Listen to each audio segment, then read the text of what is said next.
श्री सतगुरु अमृतवाणी। नारायण नारायण नारायण। हमें अब यह सोचना है कि भगवान का भजन कैसे करना चाहिए। भगवान का भजन कैसे करें। भगवान का भजन तो सभी करते हैं। कोई भी घरेलू काम करो तभी बोलते हैं लो राम का नाम। ये से तो भजन सभी करते हैं, परंतु भगवान के पास पहुंचने का तो और ही रास्ता है। पहले शुरुआत वहां से करो जो इस रास्ते से गुजरा हो, इस रास्ते को तय किया हो। उनको रुकावटों का पता है, वहां पर कैसे साधन से जाना चाहिए। कहीं पर ऊंट गाड़ी पर चलना पड़ता है, कहीं गाड़ी की सवारी करनी पड़ती है। ये से इस साधन मार्ग में भी चलना पड़ता है। जो वहां महान पुरुष इस रास्ते से गुजरे हैं उनको सब पता है। शुरुआत में उनकी बात पर विश्वास करें कि वे जो कह रहे हैं सब सच कह रहे हैं। फिर जैसे वे कहें उन्हीं के अनुसार ही चलना चाहिए। अपनी बुद्धि को ताक में रख देना चाहिए। अपनी तरफ से कोई भी नमक मिर्च नहीं मिलाना चाहिए। जो भी वे कह रहे हैं उन पर पूरा विश्वास करके चलें। परंतु कहना तो सहज है, चलना बड़ा ही कठिन है। इसलिए हर आदमी इस रास्ते में चल नहीं सकता, क्योंकि यह तो बुद्धिमान बना हुआ है। हर बात अपनी बुद्धि की कसौटी पर कस के देखता है। बुद्धि हमारी गलत है, फिर कैसे समझ में आए। इसलिए हमें इस रास्ते में अंधविश्वास करना पड़ेगा, मूर्ख अज्ञानी बनना पड़ेगा। हर आदमी की है ताकत से बाहर की बात है। इसलिए इस रास्ते में कोई माई का लाल सूरवीर ही चल सकता है। अब भी समय है, चेत करो, अपना लोक परलोक का साधन बनाओ। जो गुरुदेव कहें उन्हीं के अनुसार संसारी कार्य और साधन कार्य उन्हीं की आज्ञा के अनुसार करने चाहिए। तब यह रास्ता तय हो सकता है और कोई दूसरा संसार में किनारा नहीं है। जब भी उनके सामने बैठे अदब से बैठना चाहिए। दिल में गंदे विचार नहीं आने चाहिए। उनके वचनों को श्रद्धा और बड़े प्रेम के साथ सुनना चाहिए और जो वे कहें उनकी बातों पर अमल करके अपने जीवन में उतारना चाहिए। दिल में यही सोचें कि जो गुरु भगवान कह रहे हैं हित की कह रहे हैं। दिल में हरदम प्रसन्न रहें। जो कुछ भी हो रहा है सब ठीक हो रहा है। दुख सुख हानि लाभ यह तो सब जीवन के चक्कर हैं, चलते ही रहते हैं। अपने कर्मों के भोग हैं, भोगने ही पड़ेंगे। पछताने की कोई बात नहीं है। अपना जो संसारी कार्य है उसको भगवान का कार्य समझकर करें। किसी से भी धोखा छल कपट विश्वासघात न करें, क्योंकि दूसरा कोई है ही नहीं, सभी भगवान के हैं। ये सा जब दिल में सच्चा विचार आ जाएगा फिर हम बुरा काम नहीं कर सकते। जितना अज्ञान का खेल है इसमें तो बुरा भला होता ही रहता है। बस अब तो मूर्ख चेत दुनिया की गंदी गलियों में घूमना छोड़ दे। उन मालिक की शरण लो, वही नैया पार लगाने वाले हैं। देखो अब हमें क्या करना है कि अब हम किसी महापुरुष की शरण लें, उनके इशारे पर चलने की कोशिश करें। परंतु इशारे में भी जब ही चल सकते हैं जब हमारे पूर्व जन्म के अच्छे संस्कार हों, उत्तम हों, दिल में भगवान की सच्ची लगन हो, सच्ची तड़प हो, तभी हमारा विचार भगवान की तरफ हो सकता है। परंतु हमारे पूर्व जन्म के संस्कार भी अच्छे हों, दिल में भगवान की तड़प भी हो, फिर भी हम साधन का रास्ता तय नहीं कर सकते। यही तो माया जाल है। सब समझते हैं कि समय तो बड़ा ही अनमोल जा रहा है, फिर भी दुनिया की चीकनी चुपड़ी बातों में समय को बर्बाद कर देते हैं।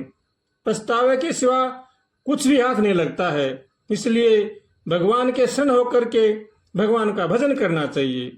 सबसे पहले शुरुआत सुबह 4 या 5 बजे के बीच में जरूर ही उठ जाना चाहिए।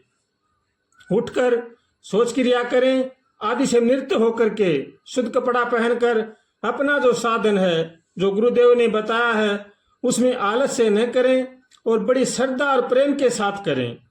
मन लगा करके करें। पीछे उठकर अपना संसारी कार्य भी करें। मन में भगवान का चिंतन रहे।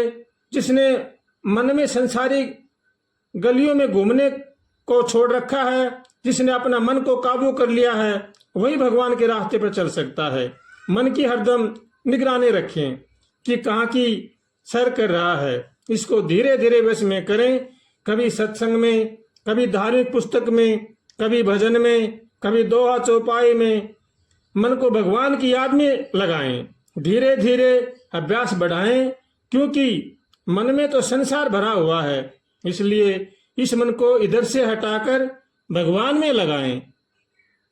शुरुआत साधन करते हैं तब तो मन भगवान में खूब लगता है। साधु महात्मा के वचन भी बहुत प्रिय लगते हैं, धार्मिक पुस्तकों को भी खूब मन लगता है, लेकिन फिर आगे चलकर धीरे धीरे मन में निराशा आ जाती है। मन साधन से उपराम होने लगता है, संसारी बातें फिर ठीक लगने लग जाती हैं। यह क्यों? क्योंकि इसमें कारण है।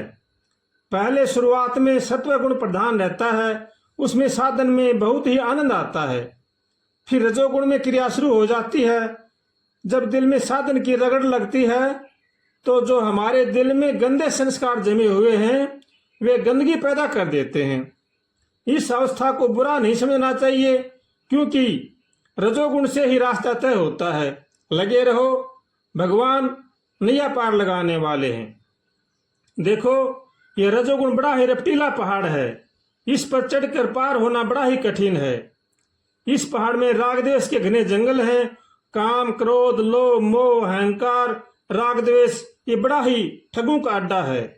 इसे बचना चाहिए, काम क्रोध से बचना चाहिए और भगवान का होकर के भगवान का भजन करना चाहिए। बचाव, बस अब तो यही करें, चाहे हमें कितना भी कष्ट उठाना पड़े, परंतु अपना रास्ता न छोड़ें। चाहे ठग कितनी आवाज लगाते रहें, एक भी न सुने। वह आपको अनेक प्रकार के प्रलोभन दिखाएंगे।